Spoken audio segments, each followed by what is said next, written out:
We headed deep into the backwoods of a game area because we knew where a timber spot was, and we knew they'd be crossing the road. Didn't take us long after getting there to stumble upon our first one. He was a real beauty of a snake and made for a good little photo subject.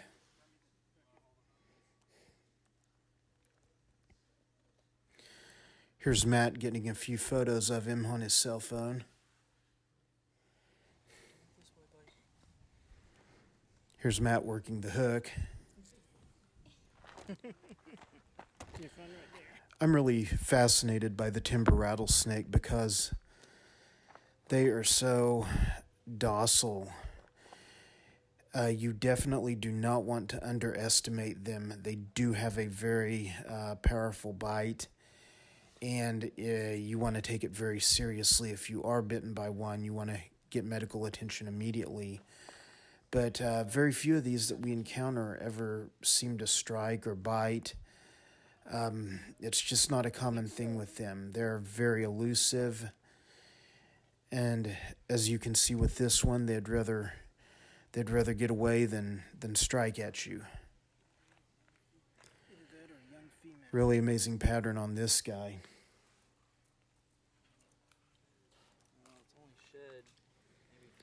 They seem to constantly go the opposite direction of wherever we're going. Still got its button.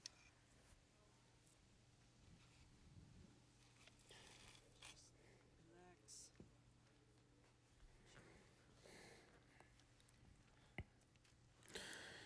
All he's wanting to do is get across the road and get away from us. We're kind of preventing that to get a few pictures, but we will definitely send this guy on his way in a minute.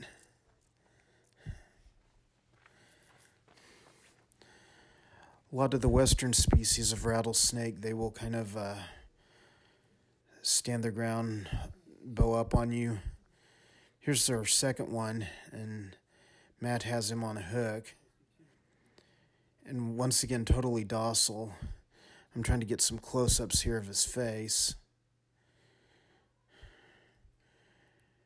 Beautiful snake, a deeper pattern on this one than the previous one.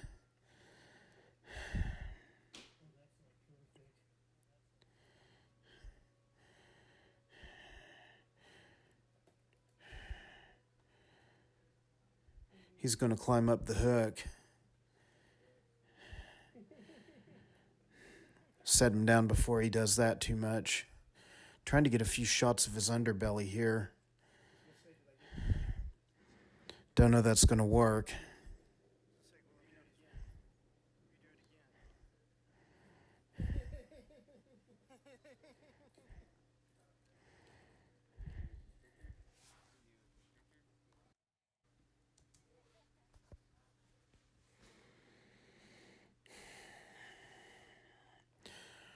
Once again, another one of their main defense techniques is to just freeze, kind of shelter in place and not move. When these guys are up in the hillsides, they really rely on their camouflage. You can be very close to them and they'll never rattle. The good news is a lot of times they won't strike either. Jenny's sitting here getting some photos of this one.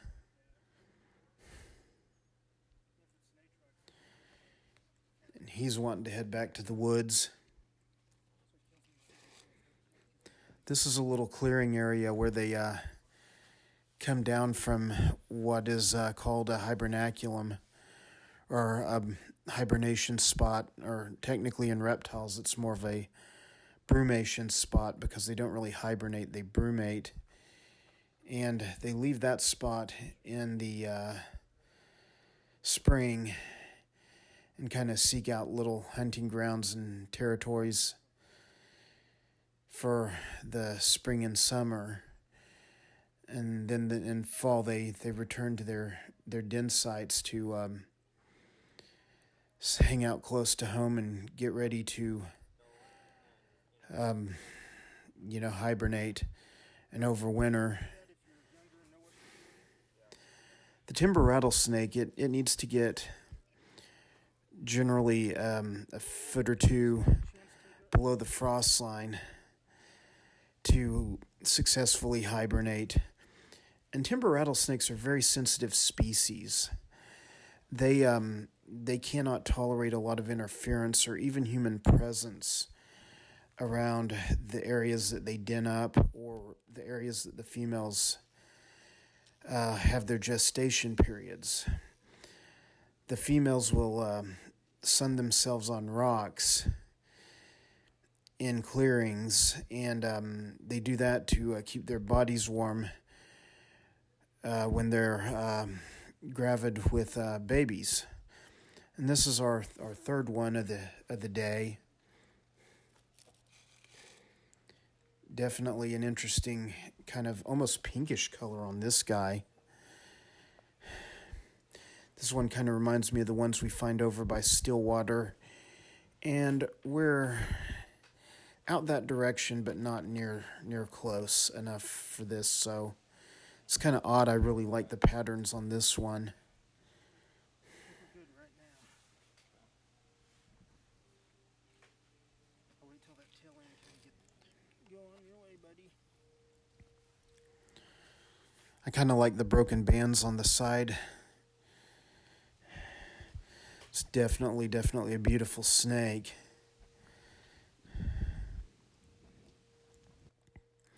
Here's another shot from another angle.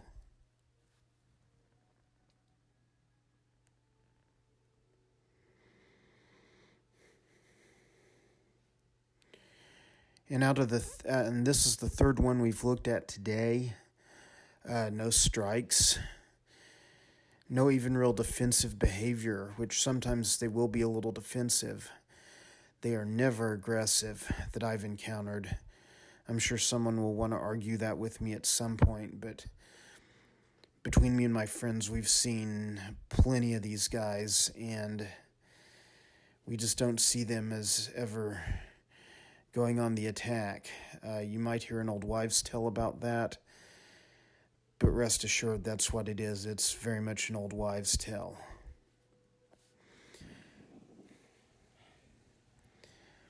These guys get on the move at certain temperatures, certain daylight patterns, barometric pressures, and that was a key to me as to learning to find these guys on the move, because that's almost generally the easiest time to find them. You find them in clearings or crossing roads. And this is the third one that we found that day, and he's going back to his spot across the road down the hill from his rocks. And I definitely did not give out any geographic indicators because